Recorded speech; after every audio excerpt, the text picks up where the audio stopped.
Après, voilà, ça dépend. Oh, oui, j'ai compris. Bonjour Karine. Coucou, attends, j'ai compris. Je clique dessus. OK. Ok. Donc Euh, aujourd'hui, tu es notre experte en plantes et en complètement. compléments naturels. Ouais. Et tu vas nous aider à, surtout donc sur les maux de l'hiver, Oui. à savoir comment on peut soutenir son corps et réparer les petits bobos du quotidien Mm. avec les plantes et les compléments naturels. Et puis on va Voilà. répondre un peu aux questions des personnes qui sont là. N'hésitez pas, si tout d'un coup, bah, après, soit c'est sur la fin, s'il y a des personnes qui tout d'un coup ont une question là sur le moment, bon, vous notez ou je peux me faire interrompre, il y a pas de problème. Ça me Ok. fera des petites pauses. Je boirai un verre d'eau de temps en temps. Et ouais, moi, j'ai sélectionné, en fait, avant de vous parler des compléments alimentaires, des affections hivernales, j'ai sélectionné quelques maladies aussi hivernales et les compléments alimentaires à prendre, mais qui vont être aussi d'ordre général finalement pour l'hiver, pour la saison. Mais il y a des personnes qui peuvent se sentir concernées par certaines maladies hivernales que je vais citer en fait. Ok. Euh, Avant de parler des compléments alimentaires, des plantes par rapport à la saison, je voulais juste faire une petite introduction en fait. Voilà, comment prendre soin de sa santé. Bah, c'est avant tout déjà adopter de bonnes habitudes de vie quotidienne et quelle que soit la saison. Bon, là, on va s'intéresser à l'hiver, bien sûr. Et alors, il faut savoir qu'on est des êtres cycliques quand même et que notre métabolisme, en fait, bah, il varie en fonction des saisons. Donc, c'est important pour notre santé, notre mental, quelle que soit la saison, en fait, de bah, respecter notre hygiène de vie en fonction des saisons qu'on traverse. C'est vrai que nos humeurs, nos capacités digestives, nos besoins en nutriments, nos temps de repos, notre exposition à la lumière vont vraiment varier en fonction des saisons. Par exemple, l'hiver, on produit beaucoup plus de mélatonine, qui est l'hormone du sommeil. Et l'été, il faut savoir que le corps, l'été, va produire davantage de sérotonine, qui est un peu l'hormone de l'éveil, du bonheur. Donc tout ça, voilà, ça peut varier en fonction des saisons. Bah, il n'est pas rare de se sentir fatigué en hiver, voire de tomber malade.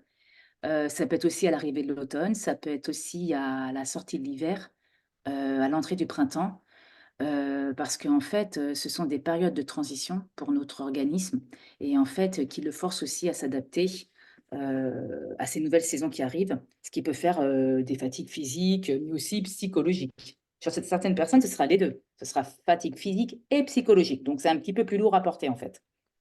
Euh, voilà. Alors, pour moi, en fait, avant de parler des plantes, des compléments alimentaires, pour vous, pour votre bonne santé à vous, si vous, voilà, vous voulez prendre soin de votre famille, de vos enfants, c'est vrai qu'il est important de respecter dans sa vie quatre piliers qui, pour moi, sont incontournables. C'est l'alimentation, c'est l'activité physique, le sommeil et le mental. Voilà. Si on respecte ces quatre piliers, ben, je peux vous dire qu'on va échapper à énormément de maladies, hein, entre guillemets, de maux, de fatigue physique et psychologique. Tout le monde m'entend? Oui. Et donc toi, Ok. ton message, c'est que les plantes, elles peuvent apporter ce soutien sur ces quatre piliers-là.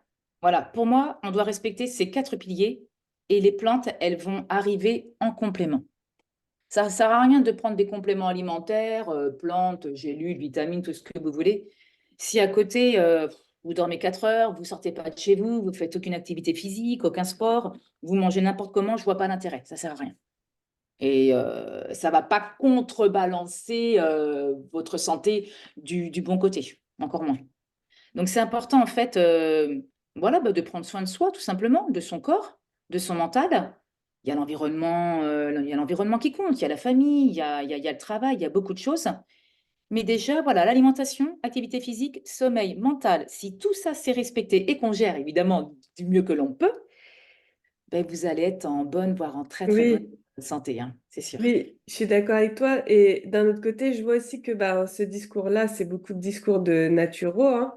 Ça peut être aussi un peu anxiogène dans le sens où on peut se dire, waouh, il y a du taf et je sais pas par où commencer, tu vois. Ouais. Ah, je vais vous expliquer, mais ouais, c'est vrai qu'il y a certaines personnes, ça veut dire que, ouais, il y a une faille quelque part, mais c'est pas grave. Je veux dire, on peut expliquer à quelqu'un bah, comment bien manger.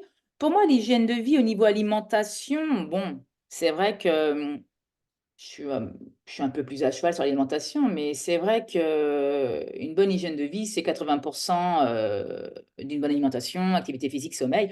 Puis après, il y a 20%, mais voilà, de plaisir aussi et de n'importe quoi. C'est pas très grave. Il faut pas que ce soit dans une semaine, dans un mois, il faut pas qu'il y ait du pas bon, quoi. Voilà, Mm. ça va pas le faire. Moi, je rajouterais un pilier phare, mais je veux pas.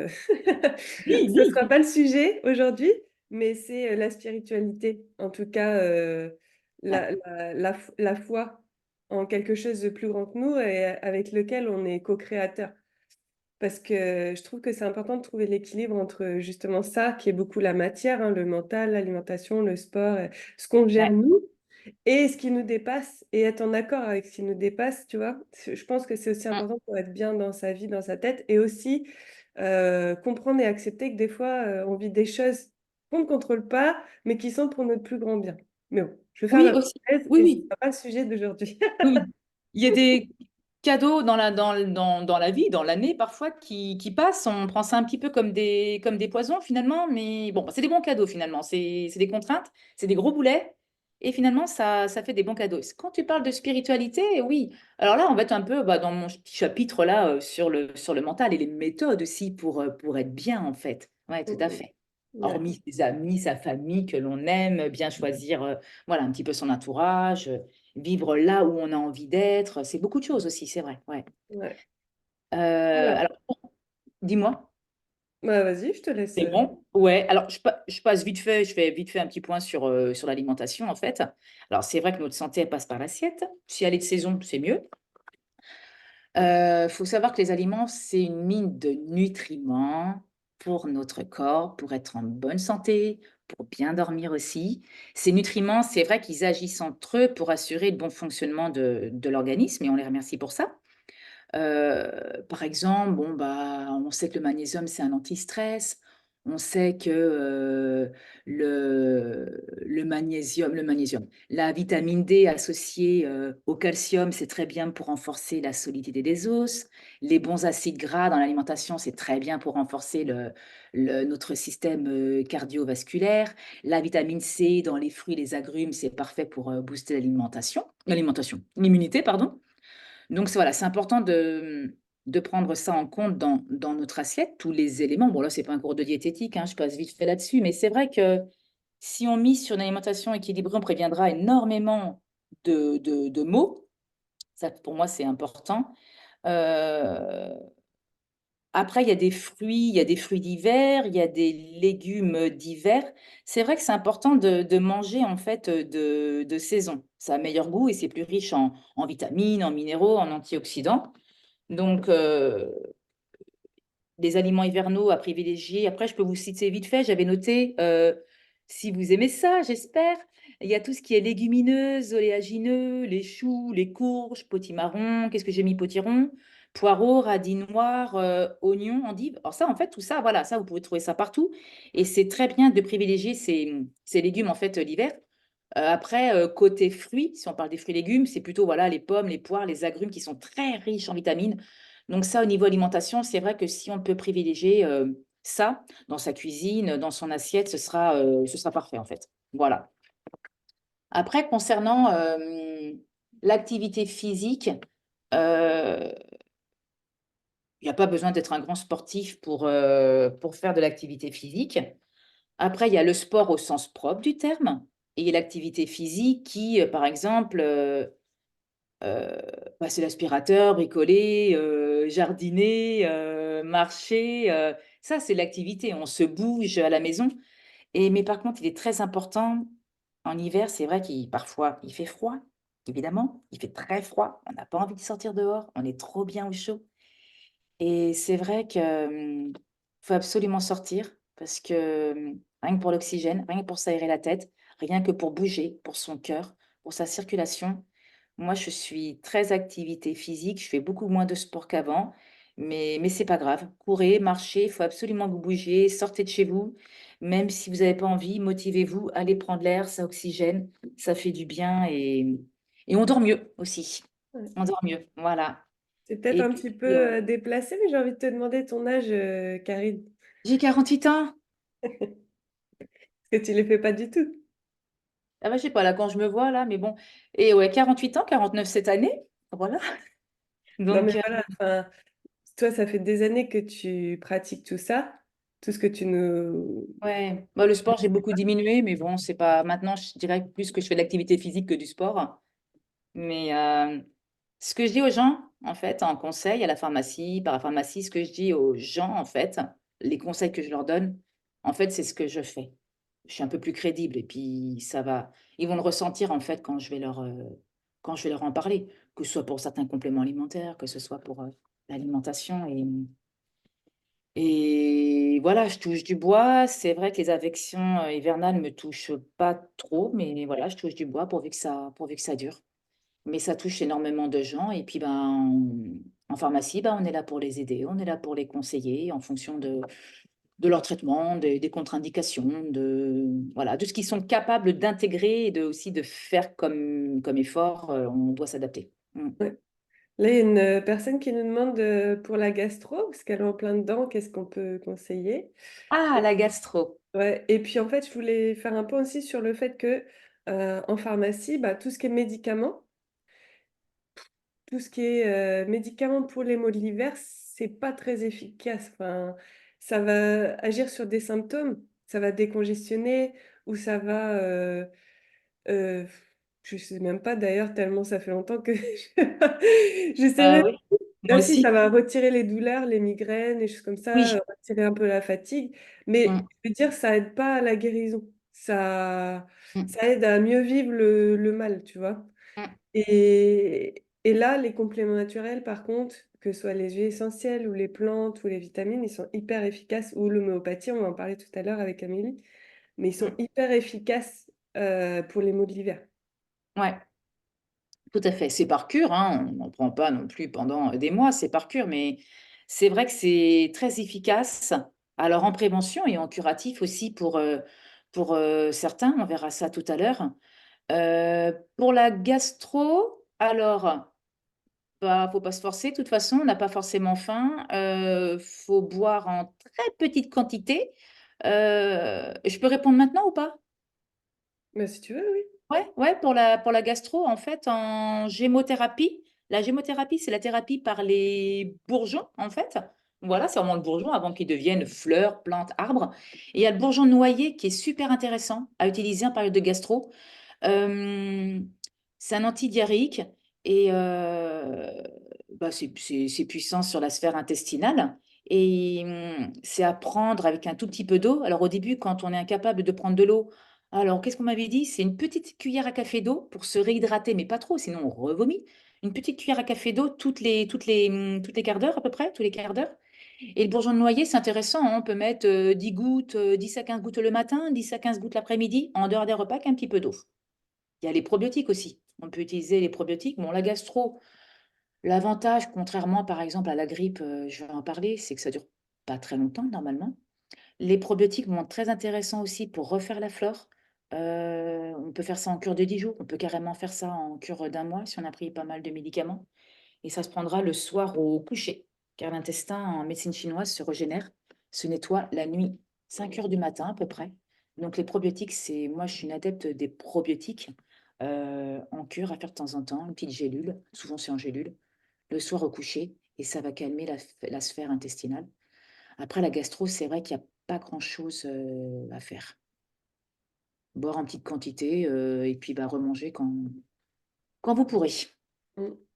C'est vrai que la gémothérapie, c'est une technique qui utilise les macérats de bourgeons. C'est très Hum, puissant parce que c'est toute l'énergie de la plante qui est dans le bourgeon déjà. Et en voilà. plus, alors voilà, c'est très très puissant, hein, comme les huiles essentielles. Donc Hum, c'est plus puissant que les feuilles de ouais. menthe, les feuilles d'ortie. Ah, c'est l'embryon quoi, de la plante. Avec beaucoup d'énergie et tous, ils nettoient l'organisme. Ce qu'ils ont en commun, la gémothérapie, c'est que c'est des dépuratifs, des nettoyeurs profonds. Chacun avec leur spécificité. C'est vrai que la gémo, tu as raison, c'est très puissant. Autant, beaucoup plus à la limite même que la phytothérapie, voilà, qui est la thérapie par les plantes. Et c'est puissant comme les huiles essentielles. Par contre, l'avantage de la gémothérapie, c'est qu'il y a moins de contre-indications, voire même quasiment pas par rapport aux huiles essentielles. C'est vrai, c'est super, mais il y a un petit peu plus de contre-indications. Il faut, voilà, faut en prendre note. Voilà.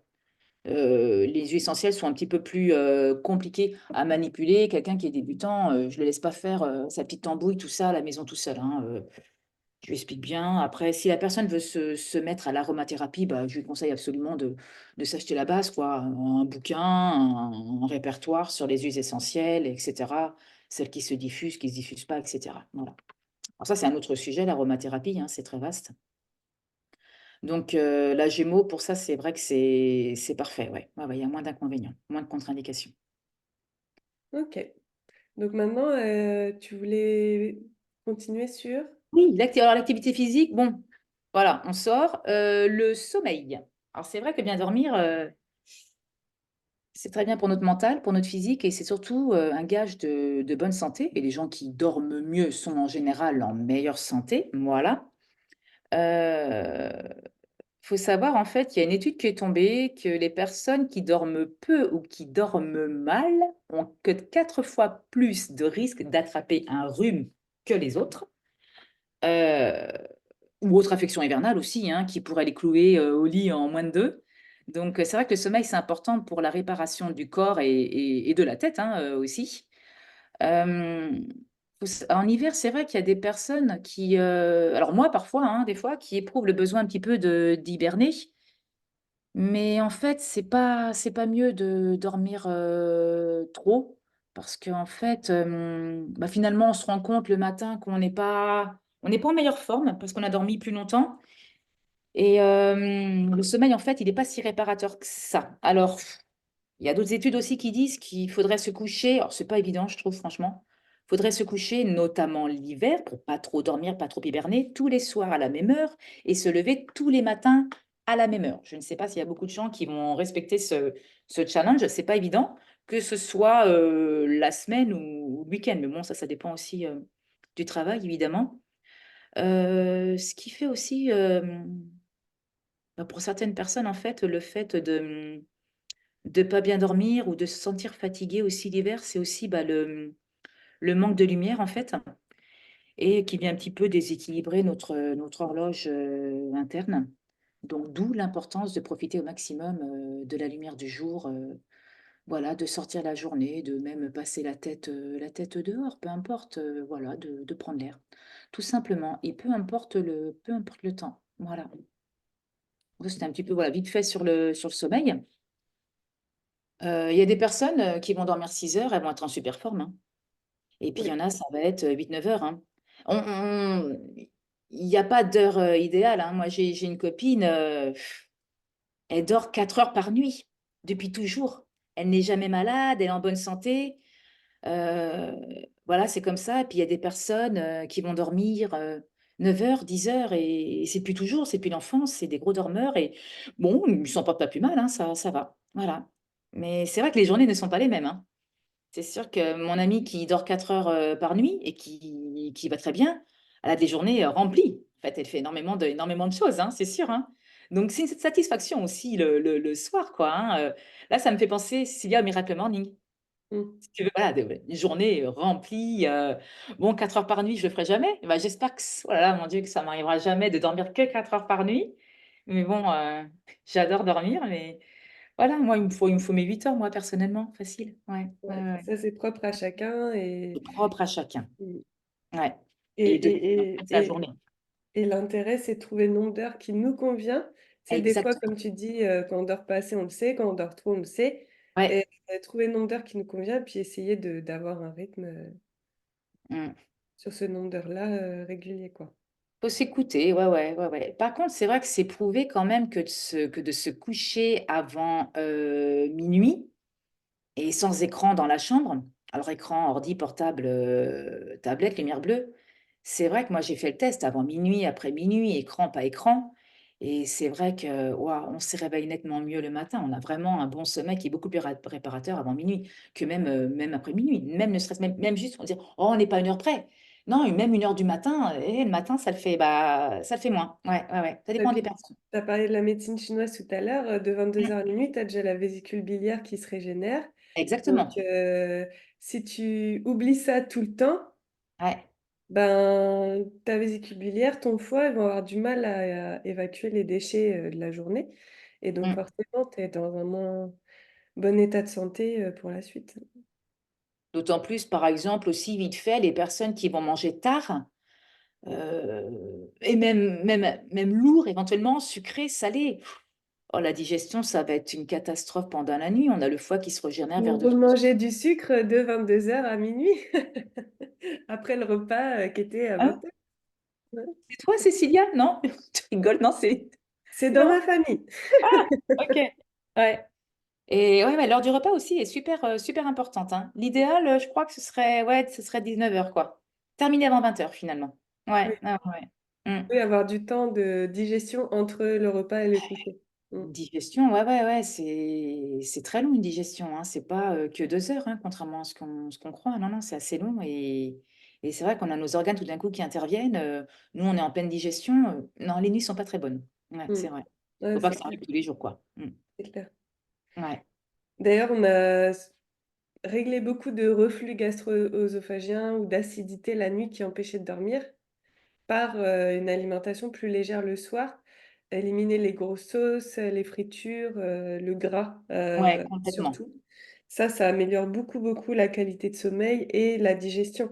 Parce que Mm. bon, le sommeil, c'est pareil, ça pourrait être un sujet d'une formation Ah, entière. complètement, ouais. Mais voilà, si c'est ça qui dérange, rien que par l'alimentation et les heures, on peut avoir de grandes améliorations. C'est vrai, ouais, complètement. Et Sommeil, oui. Et ben, il y a des plantes hein, du sommeil, si tu veux en parler. ah oui, il y a plein de plantes pour le sommeil. Alors, pour les personnes qui ont des problèmes d'endormissement, il y a la valériane, qui est un petit peu la reine de l'endormissement, euh, qu'on prend le soir au dîner. La valériane, elle est C'est celle qui intéressante. pue des pieds. Oui, c'est ça. Ça sent très mauvais en pharmacie. Quand vous bossez dans une pharmacie, que vous passez par préparatoire et des filles sont en train de préparer des sachets de valériane, ça sent dans... Bah moi, à Nantes, où je me déplace, à la pharmacie de Paris, à Nantes, ouais, ça sent. Ça sent dans la cage d'escalier, ça sent dans tout l'immeuble.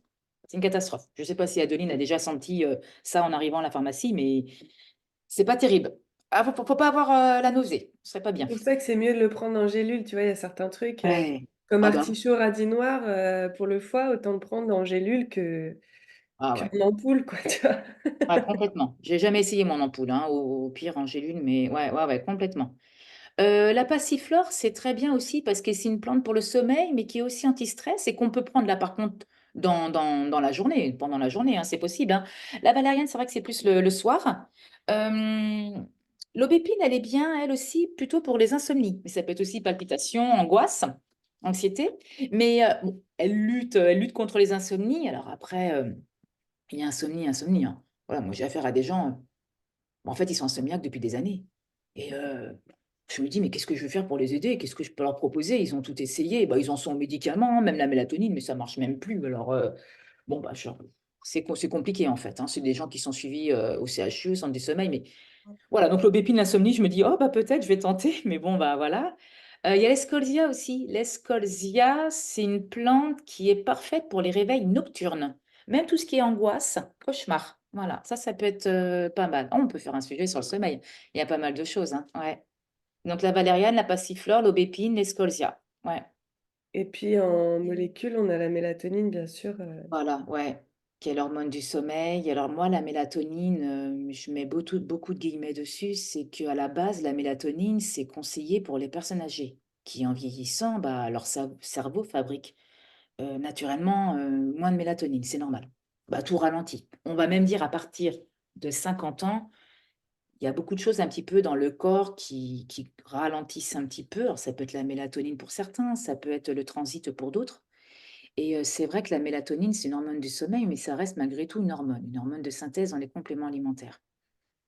Et donc, là où c'est interdit, c'était une naturo qui m'avait dit ça il y a quelques années, là où c'est interdit, bah, c'est les, allez, même moins de 40 ans. Et puis les enfants, il y a des parents hein, parfois qui viennent nous voir à la pharmacie, qui demandent de la mélatonine pour leur enfant parce qu'ils ont du mal à s'endormir, les enfants. Alors déjà, j'essaie de creuser pourquoi l'enfant a du mal à s'endormir, environnement, etc.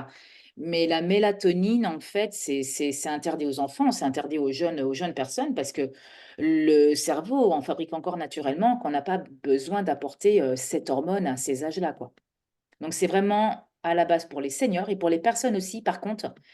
Exception pour les personnes aussi qui sont en décalage horaire, qui font les 3-8, les stewards, les hôtesses de l'air. Eux, je dis bien de temps en temps, c'est après leur long courrier, etc. De temps en temps, ils peuvent en prendre.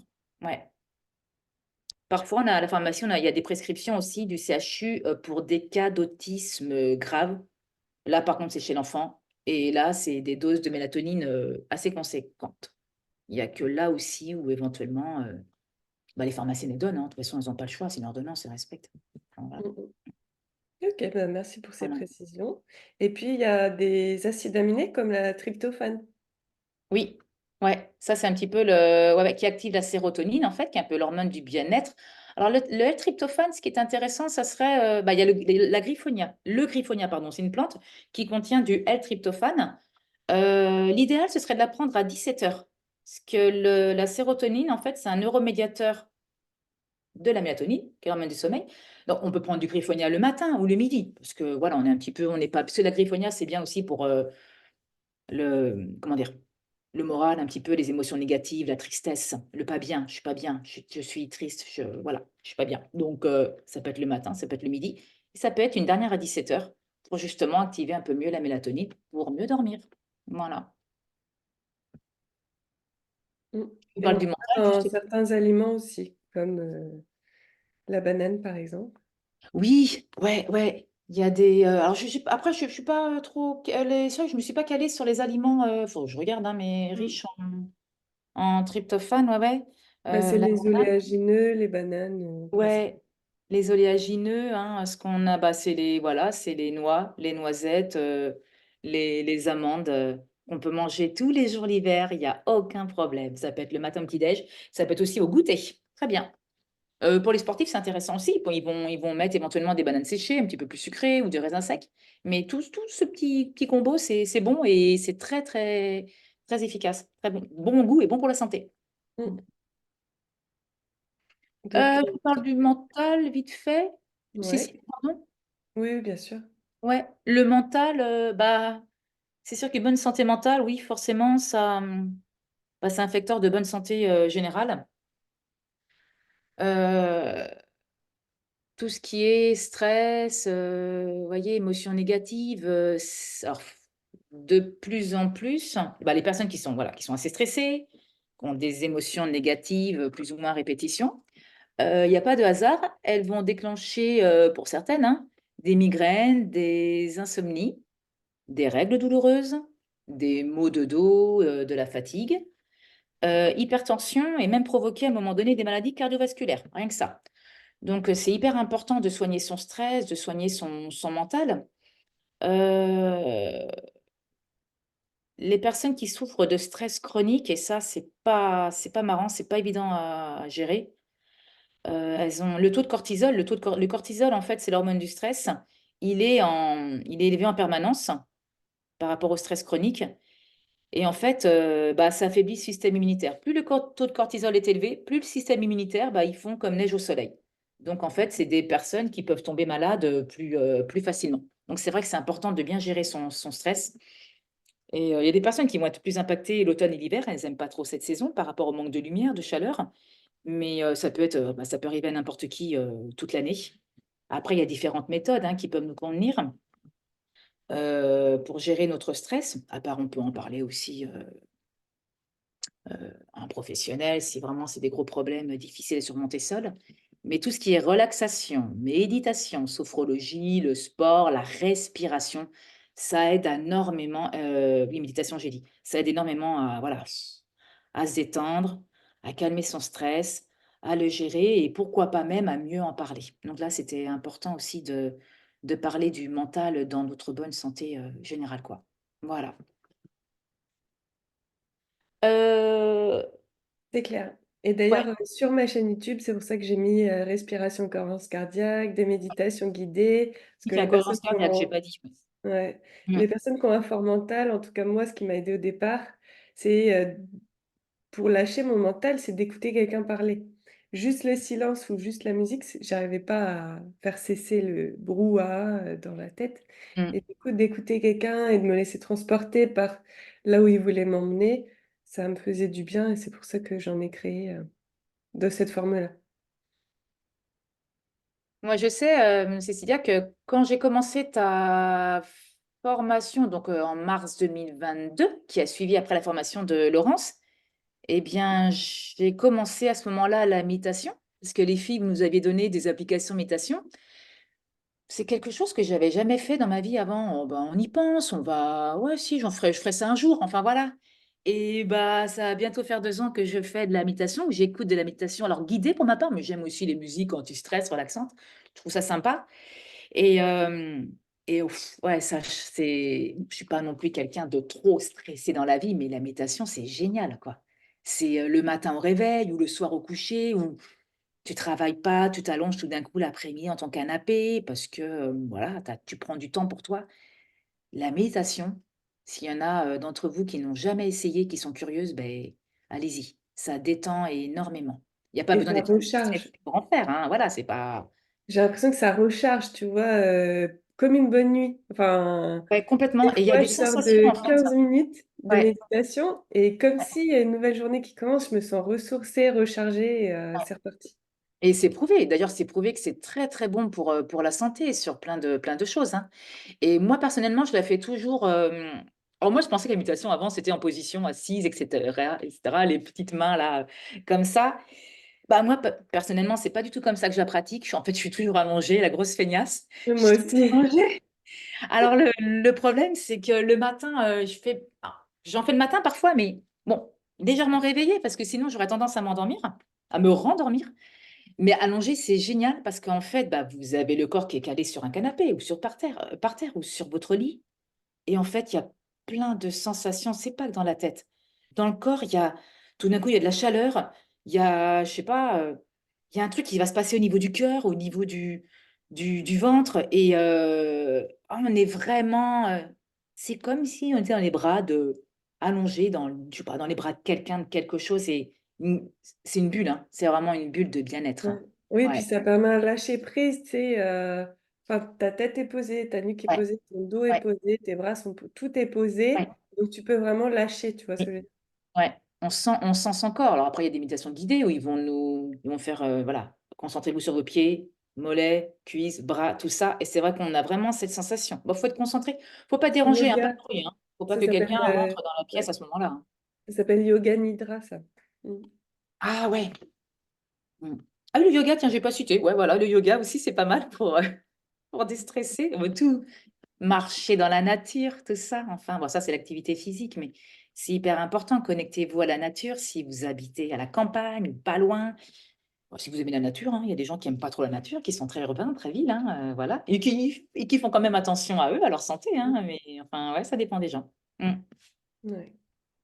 Euh, eh ben, on va passer un petit peu au cœur du sujet. Alors moi, je vous ai sélectionné en fait quelques. Bah, tout à l'heure, tu parlais de la gastro, Cécilia.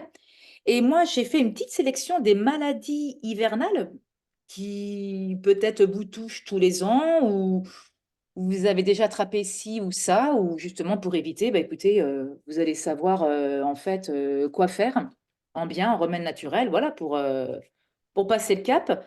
En maladie hivernale, en fait, j'ai sélectionné l'angine parce que c'est vrai que je rencontre souvent, moi, en pharmacie. Alors, les symptômes de l'angine, bah, vous avez la gorge en feu, vous n'arrivez plus à avaler. Vos ganglions, ils sont gonflés, ils sont douloureux. Vous avez un peu de fièvre. Là, à partir de demain, si vous avez des symptômes comme ça, eh bien, dites-vous que c'est sûrement une angine. Il y a deux sortes d'angines. Il y a l'angine virale, bah, qui est causée par un virus classique, et il y a l'angine aussi bactérienne, qui est un petit peu plus rare, un petit peu plus compliquée à soigner. Souvent, c'est des antibiotiques. Elle est provoquée par le streptocoque et voilà, elle est un petit peu plus virulente, celle-ci. Et là, souvent, c'est des médicaments, hein, c'est, voilà, on va chez le médecin, évidemment. Moi, je vais plus m'arrêter sur l'angine virale parce qu'il y a pas mal de méthodes naturelles, de plantes, d'huiles essentielles pour justement. Alors, ça peut être pour prévenir, hein. Je ne sais pas s'il y a l'une d'entre vous qui a des angines tous les ans. Bon, bah voilà, maintenant, à partir d'aujourd'hui, elle va savoir ce qu'elle peut faire en prévision pour éviter de l'avoir. Euh, Qu'est-ce que je voulais vous dire? Ouais, donc j'ai sélectionné pas mal de petites choses. Je vais tout de suite vous en parler, pas perdre de temps. En pharmacie, moi, ce que je conseille souvent, c'est l'argent colloïdal. Alors ça, on trouve ça en pharmacie, en parapharmacie aussi, parfois en magasin bio. L'argent colloïdal, ça se présente souvent dans... Bah, puis il vaut mieux, c'est mieux si c'est présenté dans un flacon en verre. Le verre est plus qualitatif que le plastique. Et acheter l'argent colloïdal, je vous le dis tout de suite, dans un flacon en verre ambré. Voilà, qui ne laisse pas passer la lumière. Si le flacon en verre est transparent, bah, passez votre chemin. Essayez de trouver un laboratoire avec un flacon en verre ambré. L'argent colloïdal, en fait, c'est une solution d'argent, qui est un minéral, et d'eau purifiée. C'est un antibiotique, en fait, naturel, très efficace pour combattre, en fait, tout ce qui est un petit peu avec affection, notamment virale. Certaines aussi bactériennes, mais surtout virales. Euh, Vous verrez sur les flacons, il y a un chiffre, 10 ppm, 15 ppm, 20 ppm. Alors ça, c'est hyper important. ppm, en fait, ça veut dire partie par million. En fait, ça désigne la concentration en fait en argent.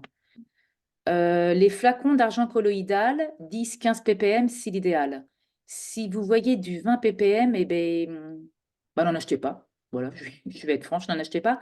Parce qu'en fait, 20 ppm, l'argent colloïdal, il y a de trop grosses, bon, comment dire, il perd en efficacité parce que 20 ppm, l'argent, en fait, il est en trop grosses particules et ça ne s'assimile pas, c'est moins efficace. Donc, l'idéal, c'est des plus petites particules, 10 ou 15 ppm. Voilà. Euh, ça s'avale, évidemment. La posologie, là, je vous laisse éventuellement noter. Moi, je regarde. La posologie, en fait, c'est 6 cuillères à soupe dans la journée, peu importe, pendant 6 jours. Ensuite, c'est 3 cuillères à soupe pendant 7 jours et une cuillère à soupe tous les jours, hein, jusqu'à temps qu'il n'y ait plus de symptômes. Et là, c'est très puissant, notamment sur l'angine. Voilà. Mais ça peut être aussi, voilà, pour n'importe quelle affection, peu importe. Et du coup, vu que c'est antibactérien, ça agit aussi sur la flore intestinale? Ouais, mais 10, voilà, c'est pour ça que les 20 ppm, c'est pas forcément bon d'en prendre, parce que les trop grosses particules, finalement, ça peut un petit peu tordre les intestins, comme on dit. Ouais, ouais. Bah, le côté pas assimilable, bah, ça veut dire que c'est pas bien digéré, en fait, aussi. Voilà, quoi. Et pour l'intestin irritable et tout ça, ou les personnes souffrant de candidose, ça peut les aider à rétablir une flore saine ou pas? J'ai pas étudié la chose. Je pourrais te redire ça sur la candidose. Parce que les Euh, antibiotiques, ça va tuer toutes les bactéries de façon indéterminée. Est-ce que l'argent colloïdal a un intérêt par rapport à ça? je sais pas, ouais, je suis pas sûre. Moi, je suis surtout sur les probiotiques. Quand c'est ouais, sur les probiotiques par rapport aux candidoses. Je tombe pas tout souvent hein, sur ces cas à la pharmacie, hein, mais Et du coup, elles ont parfois des ordonnances. tu associerais l'argent colloïdal à des probiotiques?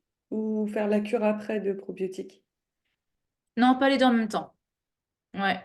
Après, alors, faut faire attention avec ce qu'on appelle antibiotiques naturels, dont l'argent colloïdal, et par rapport à ce que tu me dis, parce qu'il y a l'extrait de pépins de pamplemousse aussi, qui est considéré comme un antibiotique naturel.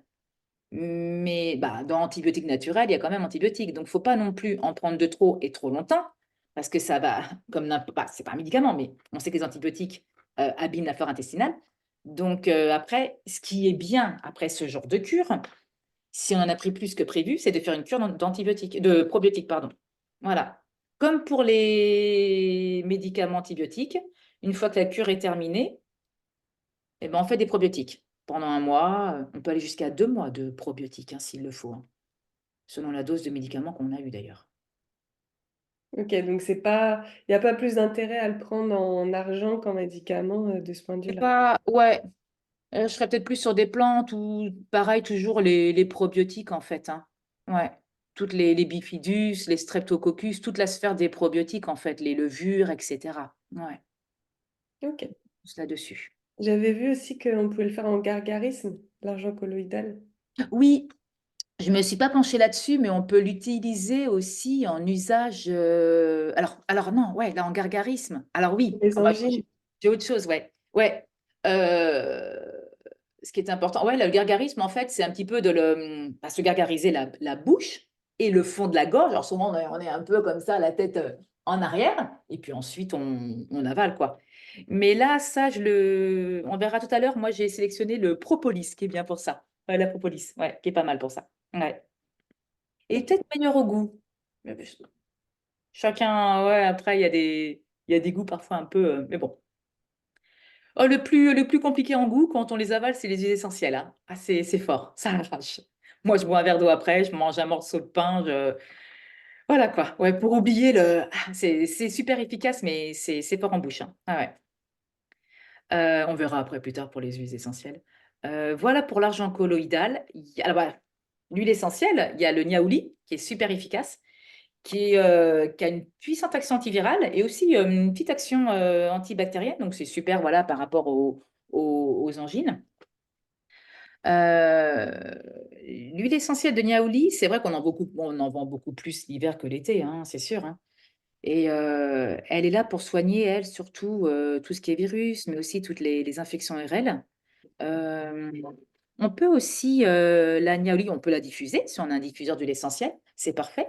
Toute la famille en profite, au cas où il y aurait quelques épidémies à la maison en prévention. On peut la diffuser, on peut aussi la masser et l'avaler. Il n'y a pas de contre-indication avec la niaouli là-dessus, quoi, en fait.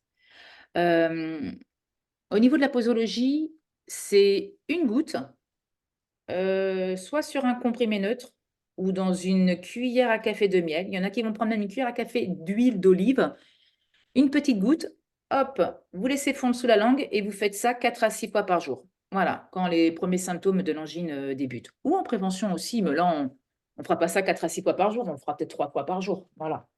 Il faut adapter aussi en fonction de là où on en est.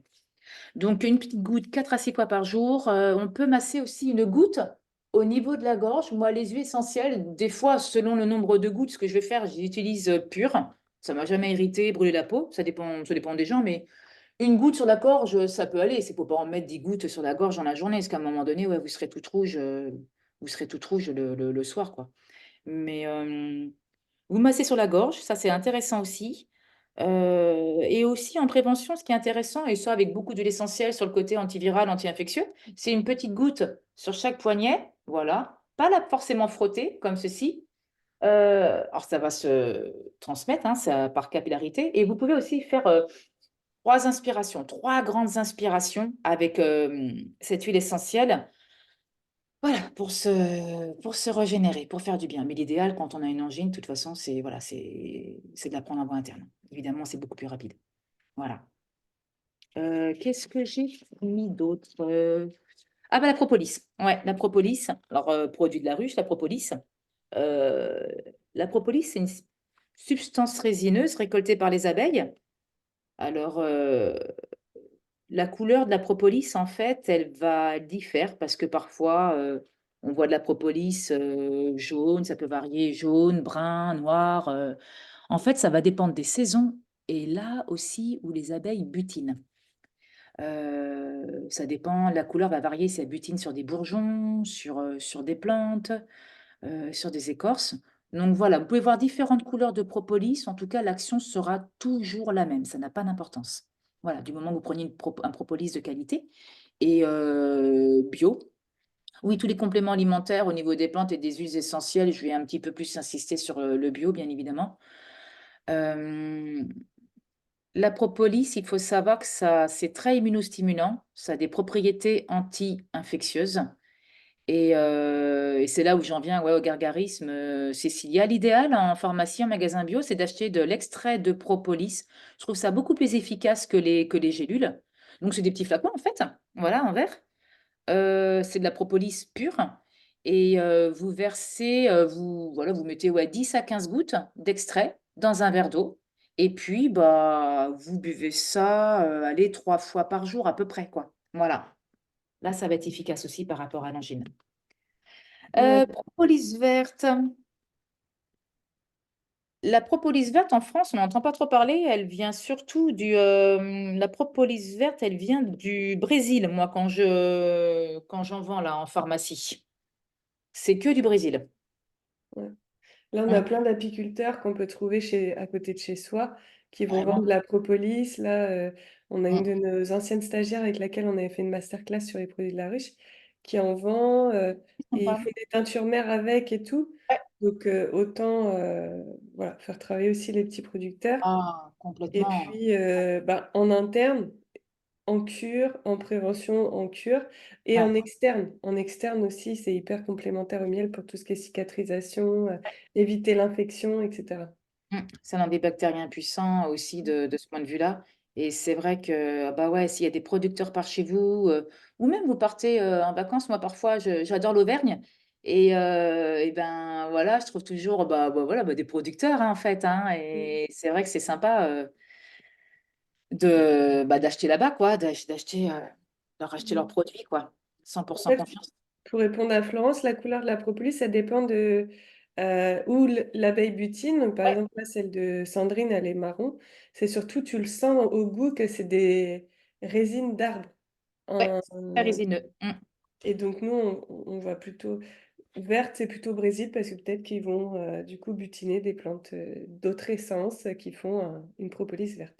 Exactement, ouais. Mais c'est vrai, voilà, oui. Puis ça, comme je vous disais, hein, ça va varier en fonction de là où butine l'abeille, écorce, fleurs, plantes et les bourgeons aussi, et puis la saison aussi. Voilà, c'est là où la couleur peut varier, en effet. Je vais vous parler du thym, qui fait partie des plantes aromatiques. Alors le thym, c'est un peu la plante d'hiver. Euh, Le thym, en fait, alors bon, on peut faire des tisanes, on en a tous hein, dans nos jardins. C'est une plante en fait qui est anti-inflammatoire, qui est anti-infectieuse et qui est astringente aussi. Quand on dit d'une plante qu'elle est astringente, en fait, c'est qu'elle raffermit les muqueuses enflammées, euh, ce qui évite en fait la propagation des germes pathogènes. Voilà. Donc ça, le côté astringent, c'est pas mal en fait l'hiver, comme il y a beaucoup plus de germes pathogènes. Et le thym, l'idéal, c'est de l'acheter en tisane. On peut le prendre aussi en gélule. La tisane de thym, c'est vrai que c'est un goût particulier. Moi, j'en bois de temps en temps. J'aime bien. Il y a un côté purifiant, j'en parle vite fait. Il y a un côté purifiant aussi au niveau du thym, notamment pour les vers intestinaux, enfants adultes. Donc, moi, parfois, ça m'arrive de conseiller des tisanes de thym. Mais c'est bon, ça a un goût, hein, mais c'est pas mal. Sinon, ça peut être en gélule. Alors, les gélules, après, ça dépend des laboratoires, mais en général, c'est 3 gélules par jour, une le matin, une le midi, une le soir en mangeant. Voilà. Là, ça va être efficace pour les voies respiratoires, pour l'angine. La vitamine C aussi. La vitamine C, alors, il faut la prendre à haute dose quand c'est comme ça, quand l'angine arrive. À haute dose, ça va être 750 mg, 4 fois par jour. La vitamine C, qui est antioxydante, qui est immunostimulante, ça renforce l'action des globules blancs, en fait. Donc, ça renforce le système immunitaire. La vitamine C, on peut en entretien, en prévention, on peut en prendre en cure de 2 3 mois. Hein. C'est un anti-âge aussi, c'est excellent pour la peau.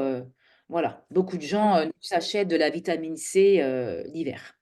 Moi, j'avais mis 500 milligrammes en prévention, donc pendant 2 mois, sachant que c'est une vitamine hydrosoluble, donc le corps va évacuer l'excès s'il y a besoin, Ouais. donc il n'y a pas d'excès possible, c'est important, Exactement. Non, il évacue dans contrairement les... à d'autres vitamines.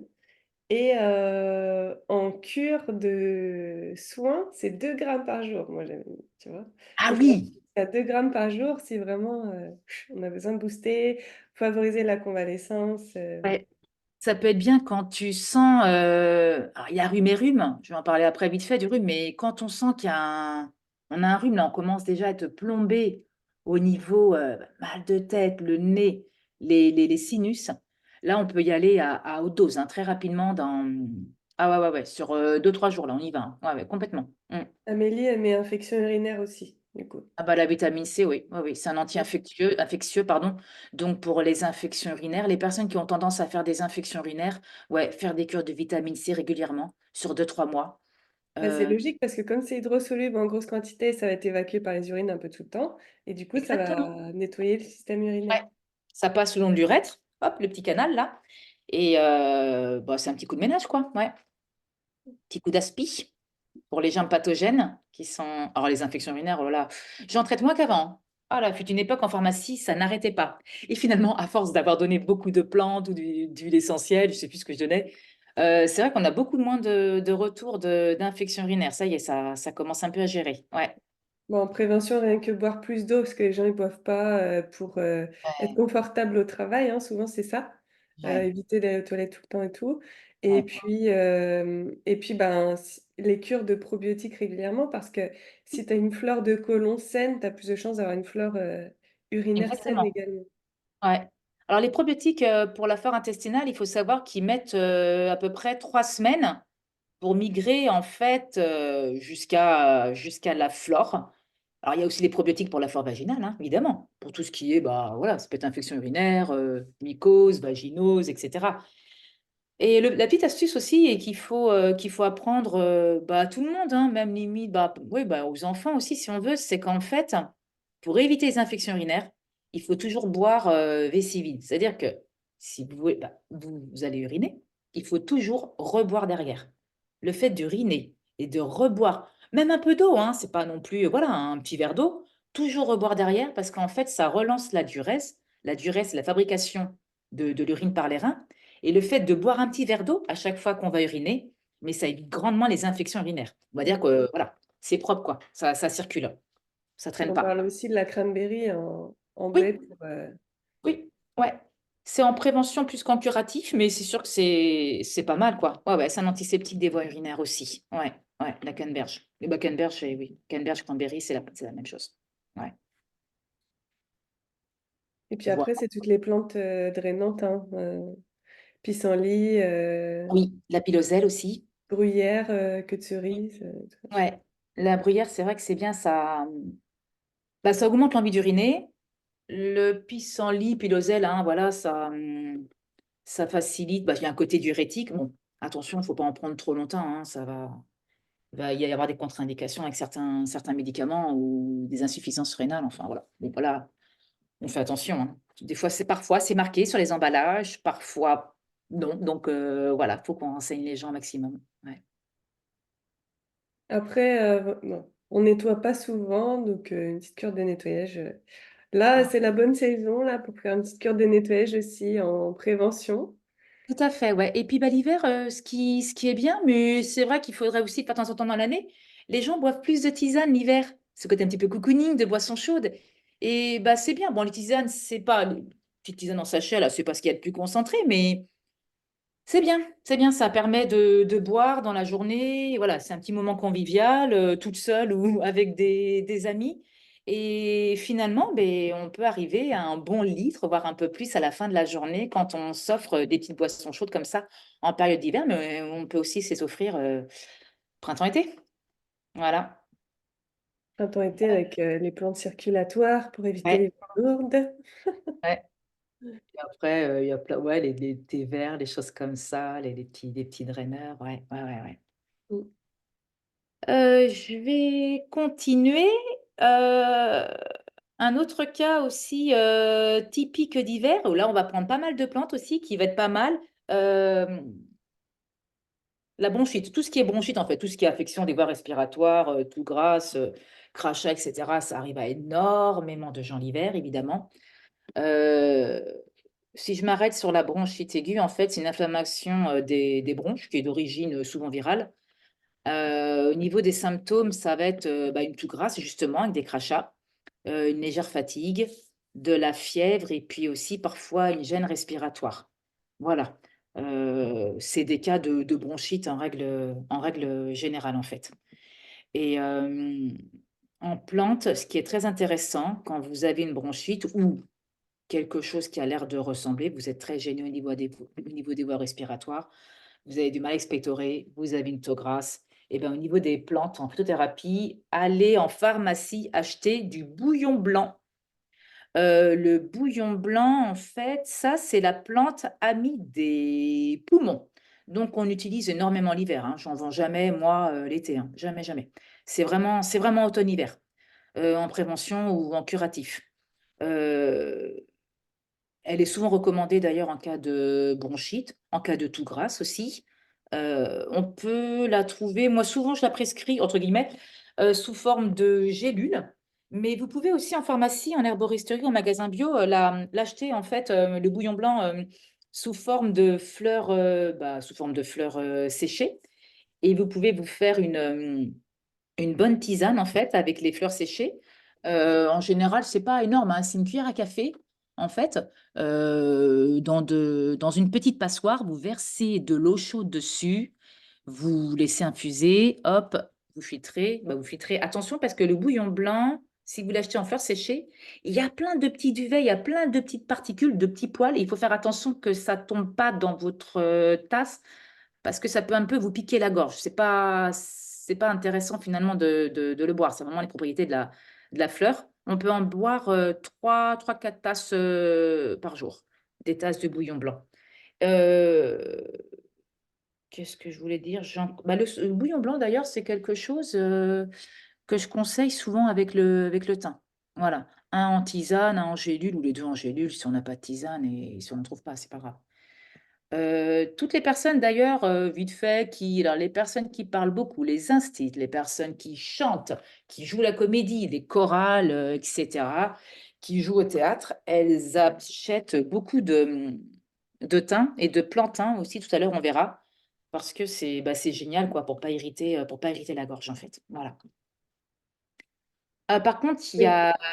Oui, En dis-moi. fait, du coup, le thym et le bouillon blanc, ils vont agir surtout sur en interne sur les organes, alors que, Ouais, par exemple, le plantain, il va hydrater les voies respiratoires, il va apporter du mucilage qui vont ouais. adoucir et permettre au mucus d'être de bonne qualité et de pouvoir évacuer ce qu'il a évacué, quoi.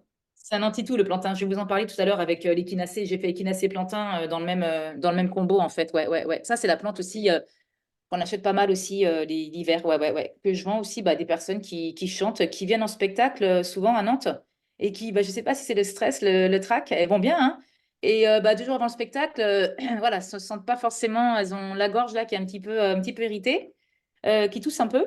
Et je leur donne du thym, je leur donne du plantain, je leur dis de boire des tisanes en fait, hein, tout simplement aussi. Voilà, ouais, ouais. Personnes qui parlent beaucoup, qui font beaucoup de conférences, ça aide aussi, hormis voilà, d'avoir une toux l'hiver, quoi. Mm. Et en homéopathie, là, il y a beaucoup de solutions aussi qui sont hyper intéressantes pour l'extinction de voix, la toux, l'hydratation des voies respiratoires et tout ça. Ouais, ouais. Moi, l'homéo, je connais moins. Ouais, Ouais. là, je Ben, laisse. on a Amélie ici là qui va parler à la fin, Ouais, qui a fait la formation Méo, elle travaille en pharmacie aussi. ouais. Et du coup, on a fait un chapitre là-dessus dans la formation. Oui, oui, mais j'ai vu les mails passer sur l'homéopathie, puis après, moi qui passais après, voilà. Il y a 2 contre-indications au bouillon blanc. On ne va pas en donner, on pose la question, on ne va pas en donner aux personnes qui ont des... J'ai pas trop creusé là-dessus, je me suis dit, mais je demanderai peut-être à mes collègues pharmaciennes, qu'est-ce qui fait que, mais c'est à déconseiller en cas d'insuffisance cardiaque et rénale aussi. Voilà, ça peut arriver, il y a des contre-indications au niveau des plantes ou par rapport aussi aux médicaments que prennent les gens. Alors, un truc en pharmacie, c'est que on pose toujours la question dans le conseil, prenez-vous ou avez-vous un traitement médicamenteux? Et il faut absolument qu'ils nous le disent parce qu'il y a beaucoup d'interférences, de contre-indications entre les plantes et les médocs. Et là, il faut faire attention. Ouais. Ah ouais. C'est pas comme une vente d'une crème de beauté, parce que je m'occupe aussi de tout ce qui est cosmétique et c'est plus facile de vendre des crèmes anti-âge ou hydratantes que, voilà, aussi de conseiller des gens et qui ont beaucoup de pathologies. Voilà, c'est un peu plus compliqué là après. Faut faire attention. J'arrive à l'échinacée au plantain, qui sont 2 plantes qui sont très utilisées en phyto, qui ont une action très immunostimulante, surtout l'échinacée, et anti-toux, beaucoup plus pour le plantain. L'idéal, c'est de les prendre sous forme de gélules. Alors, la posologie, elle variera en fonction du grammage et puis du laboratoire, de ce qu'il va vous dire. Euh, on peut les prendre aussi sous forme d'EPS en pharmacie. Les EPS, en fait, ça veut dire extrait de plantes standardisées. En fait, c'est des grosses concentrations de plantes en comprimés, en gélules. Et vous pouvez demander Echinacea plantain. Souvent, il y a des combos en pharmacie d'EPS. En fait, les EPS, ce sont des plantes fraîches et qui sont broyées à froid, à très, très froid. Et donc, c'est pour ça qu'en fait, au niveau des extraits, des extraits, l'extrait sec, souvent, c'est voilà, c'est assez multiplié. C'est beaucoup plus concentré qu'une poudre totale de plantes, en fait. Voilà. Et alors, par contre, il y a une contre-indication avec l'échinacée, pas pour le plantain, mais l'échinacée, c'est maladie auto-immune. Comme c'est tout ce qui est, en fait, en général, immunostimulant, vous retiendrez qu'on ne va pas donner ça à quelqu'un qui a une maladie auto-immune. Voilà, tout simplement. Donc, pareil, on doit poser la question. Mais vous savez, par exemple, les gens qui ont des maladies auto-immunes, les gens qui viennent d'apprendre qu'ils ont un cancer ou qu'ils sont traités en chimio, oh, faut pas se mouiller là. Ouais, ouais, ça va être bagnette. La vitamine D, pour les personnes qui ont un cancer, qui sont en chimio, la vitamine D, ça reste quelque chose que l'on peut prendre. Et en huile essentielle, il y aura que le citron. Le citron en huile essentielle, c'est la seule qui est donnée en période de chimio parce qu'elle aide le foie à mieux supporter les effets secondaires. C'est la seule qu'on pourra prendre, aucune autre. Et en complément alimentaire, ouais, vitamine D. Tout le reste, on conseille. Non, on se mouille pas, on conseille pas. Ouais, parce que Parce qu'on nous a c'est que appris, voilà, qu'il fallait pas. ouais, en fait, c'est toutes des vitamines et des Tout ce minéraux, qui c'est des, stimule les cellules. Mm. c'est des antioxydants et aussi, et du coup, ça peut empêcher en fait l'action du traitement qui est de faire un stress oxydatif sur la zone cancéreuse. Voilà. Surtout quand il y a des métastases, alors là, faut surtout pas les nourrir, hein. Faut pas les multivitaminer. Alors déjà, tu les nourris, mais en fait, tu inhibes l'action du Mm. traitement. En plus, ouais. Mm. Donc, dès que le traitement est terminé, tu peux reprendre des vitamines, des minéraux. Au contraire, pour relancer un peu la machine, relancer le bon métabolisme qui a été vraiment fragilisé par le traitement qui va venir tuer des cellules, hein, tout simplement. Et là, du coup, encore, l'homéopathie, du coup, a beaucoup d'actions, à la fois sur les symptômes, les aphtes, les choses comme ça, qui sont Ouais. les brûlures du rayon, et aussi pour aider à remanger, à drainer les résidus médicamenteux, etc. Mm. Mm. Ouais. Là, c'est le gros avantage, quoi. Il y a des zones comme ça, en fait, il y a plein de disciplines en naturopathie. Et c'est vrai qu'il y a des zones où la phyto est plus forte, la gémo est plus forte, la rhuma Ouais, est plus c'est ça. forte, l'homéo Ouais. est plus forte et Mm. sont complémentaires et Mm. doivent aussi agir en synergie. Complètement. Ouais, ouais. Et tu as raison de, voilà, de dire ça. En fait, l'alimentation ne sera jamais en surdosage. Donc, on peut faire des conseils alimentaires pour les personnes suivies en traitement de chimio, par exemple. On peut donner des conseils alimentaires, mais Mm. pas de compléments alimentaires. Mm. Ouais. Et en conseil alimentaire, voilà, il y a des choses, bah, évidemment, oui, bah, qu'on va éviter, hein. Ça va être la chose qu'il faut arrêter, la pire, hein, c'est le poison du corps, c'est le sucre, en fait, hein, voilà. Mm. Et le sucre et les... C'est pas moi qui le dis, mais je sais pas, je pense que ça a été quasi prouvé, hein. Il y a des oncologues qui le disent que les métastases se nourrissent de sucre. Mm. Et elles grossissent à vue d'œil. Plus vous mangez du sucre, plus elles augmentent en volume. C'est une catastrophe. Ouais. Donc, le but, c'est d'arrêter le sucre raffiné, je parle, hein, le sucre. Bah, faut pas non plus avaler un demi-pot de miel tous les jours non plus, hein, c'est très sucré. Mais voilà, tout ce qui est sucré, tout ce qui est... On sait où est le mauvais sucre. Faut arrêter absolument ça pour que les métastases se jettent sur la chimio quand il y en a et se jettent pas sur le sucre pour doubler un volume. Ça, c'est hyper important. Et Mm. des fois, j'ai des clientes, bah oui, mais il faut bien se faire plaisir. Ah, Ouais. Mais bon, non, c'est c'est vrai pas qu'on le leur moment. dit pas Ah, toujours, hein. hein. Faut J'avais une boire du amie. champagne. Ah oui, c'est ça, quoi. Ah, mais Ouais. c'est ça. Et on leur dit pas toujours. On leur dit pas toujours précisément ça. Et on leur dit, tant que tu peux manger, mange n'importe quoi. Donc des fois, elles ont envie que de manger du sucre. Ouais. Euh, et elles pensent pas faire un mal, alors que vraiment... Et non, parce que les infirmières leur ont dit, par exemple, hein, j'ai des cas d'infirmières, faites-vous plaisir. Oui, c'est ça. Tant Ah, que tu pff, peux bah manger, alors parce là, qu'à on un y va. moment, tu n'as plus d'appétit, en fait, mais à un moment, tu peux Mm, plus, tu peux plus manger non plus par mm, rapport aux apps, par exemple, ou à la perte de goût. Et en fait, on leur dit vraiment, tant que tu peux manger, mange, même si c'est mm, des éclairs au chocolat, quoi. mm. Et puis, voilà, on est humain, on a ce besoin de sucre, cette envie, ça s'entend. Je pense qu'on a les De papilles réconfort aussi, de qui manquent, hein. réconfort à ce Oui. moment-là. Ouais. Ouais, voilà. Mais c'est toujours un leurre pour cerveau. C'est pas, c'est un faux réconfort. Ouais, Mais c'est vrai qu'il malheureusement. faut le savoir et donc nous, on est là aussi pour le dire et on n'aime pas du tout, moi, j'aime pas du tout mettre les gens dans la restriction. Mais là, Bah si oui, tu sais en conscience que ça nourrit ton mal, que tu es en train d'essayer de soigner, peut-être que tu peux penser à d'autres. Faut être conscient. Après, on fait toujours les choix qu'on veut, tu vois. exactement. Ouais, ouais, ouais. C'est vrai. Donc, bah voilà pour ma petite bronchite là. Alors là, c'est un peu le. On dit souvent que le mal de dos, c'est le mal du siècle, mais notamment l'hiver, mais ça peut être toute l'année. C'est pire que le mal de dos, je crois, c'est la fatigue, tout simplement. On l'entend tellement, on le lit, ce mot, on le voit, on l'entend, on l'écoute, le mot fatigue. C'est très général. Elle semble quand même plus fréquente en hiver. Il y a la fatigue psychologique aussi, il y a la fatigue physique, évidemment. Mais pourquoi on est plus fatigué l'hiver? Bah, ça peut être parce qu'on a chopé une infection, tout simplement. Il peut y avoir aussi un manque de sommeil, du stress, manque de lumière pour les gens qui, justement, ne sortent pas assez. Et aussi l'hiver, il y a beaucoup d'intoxications alimentaires. Alors là, je peux vous dire que j'ai vu des gens qui ont chopé des intoxications alimentaires. Peu importe, hein, on va parler des fois des fêtes de fin d'année, mais non, ça peut être en dehors, peu importe. Et je peux vous dire qu'ils mettent un temps fou à se remettre. C'est très très long. Ils sont très fatigués. Donc, bon, bah, il y a un rééquilibrage, hein, il y a une diète, il y a énormément de choses, mais voilà tout ce qui peut nous fatiguer l'hiver. Alors, il y a une plante qui est assez intéressante pour la fatigue, physique ou psychique. Elle fait un peu les deux. C'est l'éleutérocoque. C'est un peu compliqué.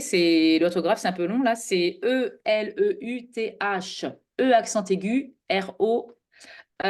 Roquue. C'est hyper long. Éleutérocoque. C'est une plante originaire d'Asie, en fait, qui est ce qu'on appelle une plante adaptogène, donc qui aide le corps, l'organisme à s'adapter au stress. J'en donne beaucoup, le hétérocoque, à des sportifs qui ont fait des marathons. Là, je pense aux Jeux Olympiques. Après, ils auront tout intérêt à en prendre. L'hétérocoque, c'est une plante, en fait, qui évite la dépression après des grosses compétitions sportives. J'en donne souvent justement voilà, à ces sportifs qui se sont entraînés pendant des mois. Leur compétition a duré une journée, un après-midi, un week-end. Et après, psychiquement, ils peuvent être pas bien. Donc, ça aide énormément. Mais par rapport à l'immunité, sinon, elle est assez stimulante, elle est anti-fatigue, elle est anti-inflammatoire. Donc, ça aide aussi, évidemment, quand on est fatigué l'hiver. Souvent, je la conseille sous forme de gélule. On peut la prendre aussi en extrait hydroalcoolique. Hydroalcoolique, pardon. Ça peut être ce qu'on appelle les teintures mères en pharmacie. Ça, c'est à demander au comptoir. C'est pas en libre-service. Et je pense, je mets des âges parfois à partir de 12 ans, on peut en prendre de l'éleutérocoque parce qu'il y a aussi des ados qui font une multitude de sports ou alors un sport qui leur demande 8 heures d'entraînement par semaine et ils ont intérêt à en prendre avec du magnésium. Ça va les aider d'ailleurs à forcer la compétition et puis à passer le cap après. Donc à partir de 12 ans, c'est pas mal. Il y a quelques contre-indications quand même avec l'éleutérocoque qu'il faut prendre en compte. C'est les personnes qui font de l'hypertension ne pourront pas en prendre. Euh, les antécédents de cancers hormonaux aussi, c'est contre-indiqué. Tout ce qui est diabète, obésité, là, c'est des maladies où c'est un peu compliqué aussi parfois. Donc, il y a quelques contre-indications à prendre en compte sur cette plante, mais sinon, c'est assez efficace quoi, là-dessus. Et c'est pas les plantes que l'on vend le plus, même que les pharmaciennes vont penser à conseiller en pharmacie. Ouais. Alors que Ouais. c'est une plante fatigue physique et psychique qui est hyper intéressante. Après, pour en plante adaptogène en France, pour le système nerveux, on a la lavande. Oui, relaxante. Relaxante musculaire aussi, c'est pas mal aussi, un massage. Ça soit encore autre chose avec l'huile essentielle, mais ouais, sommeil. Quand on a des phases de stress un peu comme ça peut aider à, quand on est trop en haut, à revenir à l'équilibre, quand on est trop en bas, à Là, revenir. Elle est ouais, adaptogène, elle est intelligente et elle est douce, puisqu'on ouais, on peut la conseiller que pour les bébés, tu vois, sur un petit galet sur la table de chevet, pour Ouais. les enfants, pour les adultes. Et des huiles essentielles, hein, oui, qu'on peut donner à des enfants, qu'on peut. Pranarome, une gamme pour bébé, fait des huiles essentielles avec des petits diffuseurs Pranarome. Donc, c'est vrai que quand on dit que les huiles essentielles sont interdites aux enfants et aux bébés, bah, non, pas forcément. Non, ça dépend l'âge, ça dépend de l'huile essentielle, de sa vertu. Ouais. Bah, la plupart des huiles essentielles, en général, bah là, moi, dans mes affections hivernales, c'est à partir de 7 ans, hein. Voilà, pas en dessous. Après, il y a les baumes pour les bébés, il y a les baumes d'huile essentielle, justement chez Pranarum par exemple, Hum, où tu peux masser bah, voilà, les voies respiratoires jusqu'au cou, là, les ganglions, le dos et puis les pieds.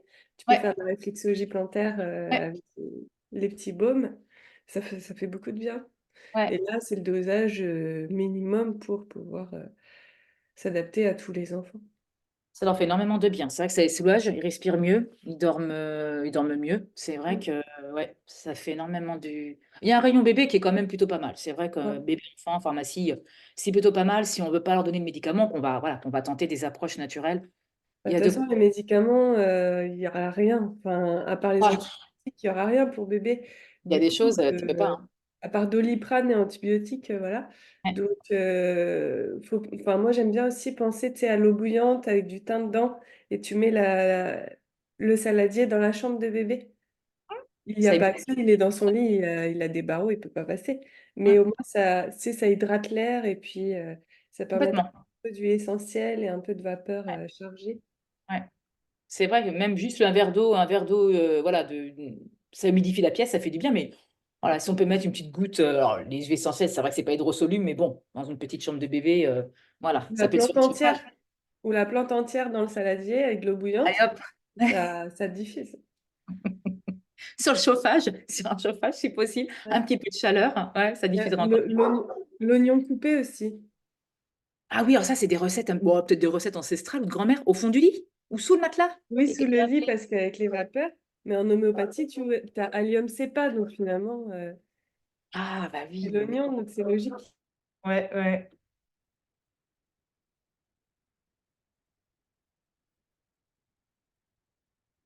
Et je vais vous parler de la gelée royale. Bah, ça, c'est un produit de la ruche qu'on donne beaucoup, beaucoup en prévention, en convalescence. La gelée royale. J'attends que Cécilia revienne, mais ça, c'est un incontournable, ça, dans les magasins, la gelée royale. Tous les ans, il y a des personnes qui viennent nous en chercher dès le mois de septembre. Bon, là, c'est un peu n'importe quoi. L'été n'est même pas terminé, il fait encore beau. Elles viennent prendre de la gelée royale déjà en prévention. Je sais pas. Attendez. Je leur demande si elles sont malades, si elles ont été malades récemment, si elles sont en période de convalescence. Pas du tout. Elles pètent la forme, elles rentrent de vacances, il fait encore beau.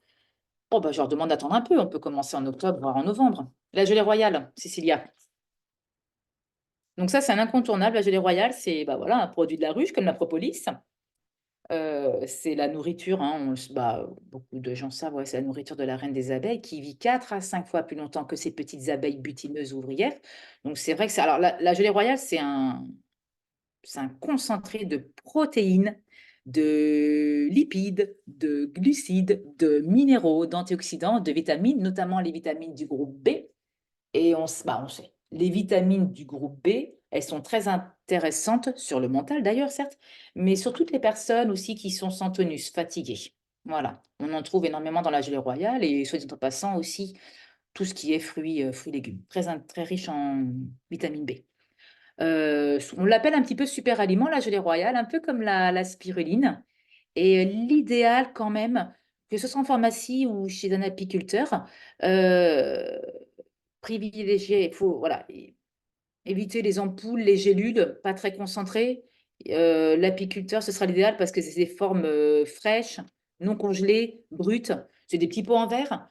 On appelle un petit peu le lait des abeilles, la gelée royale. C'est comme une petite pommade en fait, un petit peu assez claire. Et ça se prend tous les matins à jeun. Ça peut être pendant 3 semaines, un mois, 2 mois grand maximum, parce que c'est très dosé en version brute, beaucoup plus que les ampoules. Donc, on n'est pas obligé de faire des cures de 3 mois, hein, que ce soit en prévention. En général, en fait, ça va être un quart de cuillère le matin à jeun. C'est un goût un peu particulier. Donc, un quart de cuillère, ça correspond en fait à 500 milligrammes, ce qui est pas mal, ou alors une demi-cuillère qui va correspondre, elle, à 1 gramme. Voilà, pendant à peu près 20 jours.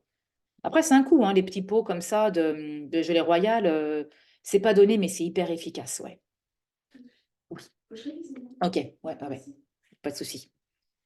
Euh, Qu'est-ce que je voulais vous dire? Ah, la gelée royale est très intéressante chez les personnes âgées et chez les enfants. Là, je passe carrément de l'enfant à la personne âgée parce que c'est appétant.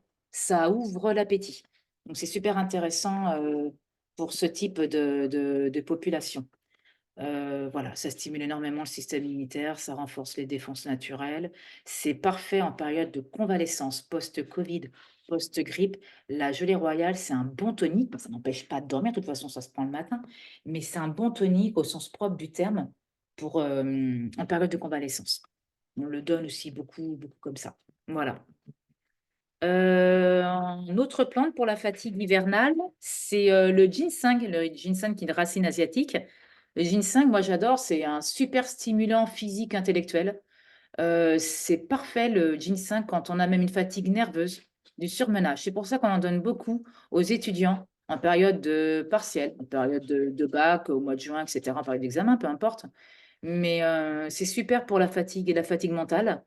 Euh, on peut l'utiliser sous forme de gélule, c'est pas mal. Sous forme d'ampoule aussi. C'est des cures de 3 semaines à renouveler. Ce sera pris le matin hein, avec un verre d'eau, tout simplement, au petit déjeuner. Euh, il y a des contre-indications par contre avec le ginseng. Tout ce qui est maladie. Alors, bah, c'est un stimulant, mais pour moi, bon, c'est pas forcément un excitant non plus comme le guarana, mais voilà, on va quand même le déconseiller en cas d'hypertension artérielle, de maladie cardiaque et puis diabète aussi. Voilà, souvent sous forme de. Alors j'ai lu encore ça, mais souvent sous forme d'ampoule, ils mettent aussi pas mal de sucre. Donc pour les diabétiques, c'est pas vraiment intéressant. La gelée royale, c'est pas intéressant en ampoule pour les diabétiques, ils rajoutent du sucre, c'est énorme. Donc, voilà un petit peu pour ces petits stimulants contre la fatigue hivernale. Euh, En huile essentielle, elle est assez intéressante. On n'en parle pas beaucoup. C'est l'huile essentielle d'épinette noire. Elle est originaire du Canada, l'épinette. Et c'est vrai que même les clients ne connaissent pas trop. Ils vont toujours aller forcément, oui, bah, il y a le Ravinsara qui est pas mal, hein, c'est vrai. Niaouli, Titri, etc. Mais l'épinette, elle est bien parce qu'en fait, elle est très dynamisante et elle stimule les surrénales. Les surrénales, en fait, ce sont des glandes qui sont situées au-dessus des reins, donc surrénales, au-dessus des reins, donc comme son nom l'indique. Et en fait, les glandes surrénales, elles contrôlent la tension artérielle, les tendent, et elles jouent un rôle aussi dans la synthèse du cortisol, qui est l'hormone du stress. Donc, l'huile d'épinette, elle est parfaite en cas de fatigue, mais notamment morale, fatigue psychique l'hiver. Euh, J'en conseille parfois que le ginseng aux étudiants qui se réveillent le matin, qui sont voilà, fatigués, pas bien, morale, c'est pas la journée démarre pas en fait.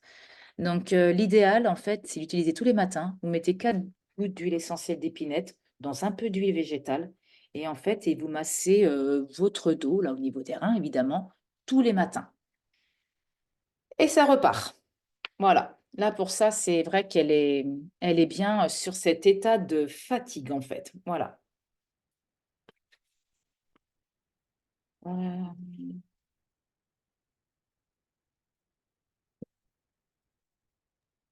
Donc c'est super, tu nous as fait une petite pharmacie à avoir chez soi, la petite oh, trousse bah oui. de plantes là. La pharmacie ambulante. Tu vois, peut-être que bientôt, tu sais, je vais acheter un camion et puis je vais mettre plein de plantes, plein d'huiles essentielles, des bourgeons. Tu sais, je vais faire tous les villages de France. Vous me verrez au journal de 13 heures. Ça peut être pas mal. Ouais. Voilà. Je vais vendre toutes mes petites potions. Mais tu n'auras pas le droit de soigner quoi que ce soit. Ah, arrête. Tu auras le droit d'améliorer l'état général. Il y a Là, des mots que j'aurais pas le droit de dire. voilà, que là en pharmacie, tu es un peu protégé parce que c'est pas toi qui es à la caisse, Ouais, ouais, c'est bien. naturellement. Ouais, Mais c'est vrai qu'après, ce sera différent. ouais, Est-ce que vous complètement. avez des questions pour Karine?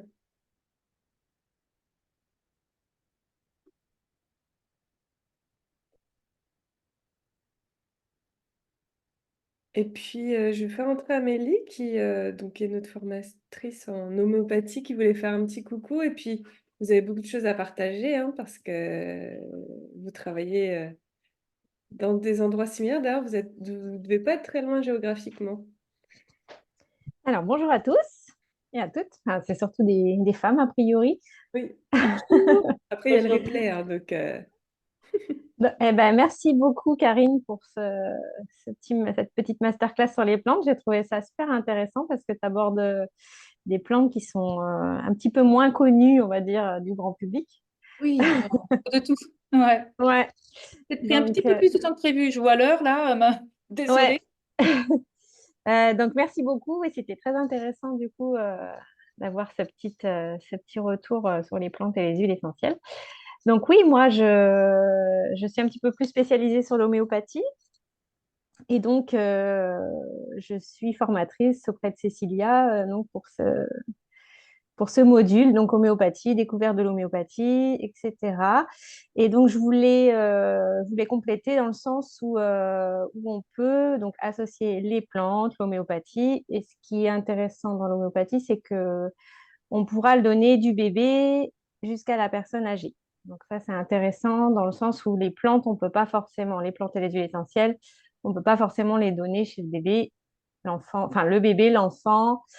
Souvent, il y a un âge en fait à respecter et toutes les huiles essentielles ne sont pas enfin, on peut pas les donner chez l'enfant ou à partir d'un certain âge et certaines plantes aussi.